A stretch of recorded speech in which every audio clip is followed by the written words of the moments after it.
প্ৰয়াত মধুকান্ত শৰ্মাৰ বিষয়ে ক'বলৈ গ'লে যথেষ্ট বহুতো ক'ব লাগিব।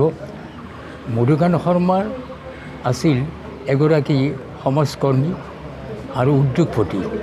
তেখেত প্ৰাচেছ এণ্ড টাৱাৰ্ছ কোম্পানী নামৰ উদ্যোগটোৰ স্বত্বাধিকাৰী আছিল আৰু এই তেখেত আজিৰ নহয় বহু দশক আগেয়ে তেখেতৰ এই অনুষ্ঠানটো স্থাপিত হয় আৰু অনুষ্ঠানটো স্থাপিত হোৱাৰ দিনৰ পৰাই তেখেতে বৃহত্তৰ আমিনগাঁৱৰ জনজীৱনৰ লগত ওতঃপ্ৰোতভাৱে জড়িত হৈ পৰে। বিশেষভাৱে আমিনগাঁৱত যিবিলাক শিক্ষানুষ্ঠান অৰ্থাৎ সামাজিক অনুষ্ঠান আছিল, সেই প্ৰতিটো অনুষ্ঠানৰ লগত প্ৰয়াত মধুকান্ত শৰ্মা জড়িত আছিল। আৰু বিশেষভাৱে ক'ব লাগিব আমিনগাঁৱৰ বৃহত্তৰ আমিনগাঁৱত একমাত্ৰ অসমীয়া স্কুল আছিল শৰাইঘাট হাইস্কুল। এই শৰাইঘাট হাইস্কুলত প্ৰয়াত মধুকান্ত শৰ্মাদেৱৰ যথেষ্ট অৱদান আছে।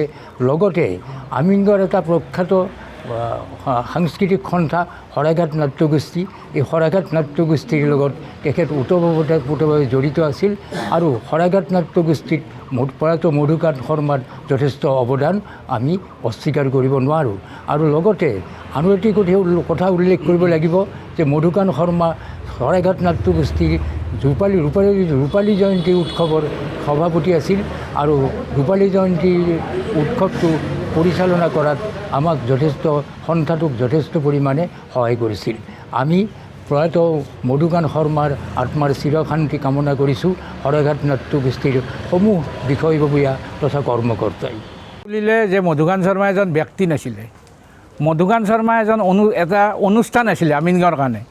কিয়নো তেখেতে সেই সময়ত প্ৰথম আমিনগাঁৱলৈ চিটি বোৰ্ডৰ ইলেক্ট্ৰিক চিটি বোৰ্ড তেখেতে আনে, আমিনগাঁও দমকল তেখেতে প্ৰথম বহায়।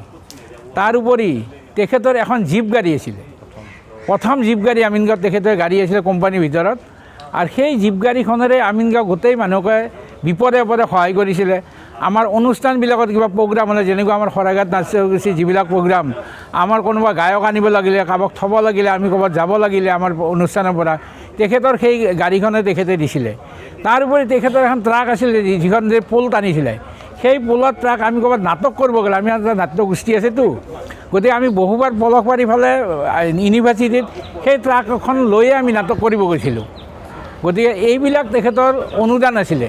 তাৰোপৰি ৰাজনৈতিক ক্ষেত্ৰত তেখেতে ডাঙৰ নেতাৰ লগত, ভাৰতবৰ্ষৰ ডাঙৰ নেতাৰ লগত যোগাযোগ আছিলে। তাৰ ভিতৰত জনামাজত গোলাম নবী আজাদ, আমাৰ ভিগু ফুকন, আমাৰ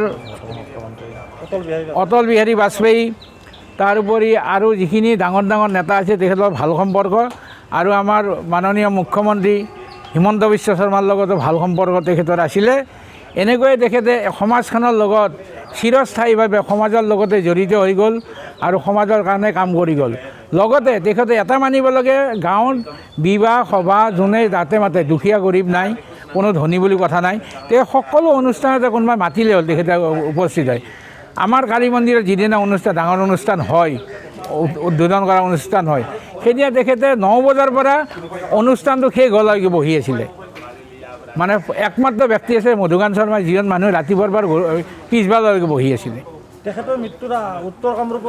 তেখেতৰ মৃত্যুৱে আজি উত্তৰ কামৰূপকে দুখিত কৰিছে আৰু আমিনগাঁৱৰ কাৰণে অতি দুৰ্ভাগ্যৰ দিন আজিৰ দিনটো। গোৱালপাৰা MS কিষাণ মেচিনেৰীয়ে আনিছে সুখবৰ। 25,000 পৰা 45,000 টকাৰ ভিতৰত দি আছে মিনি ট্ৰেক্টৰ। অধিক জানিবৰ বাবে যোগাযোগ কৰক 7002650623 ফোন নম্বৰত।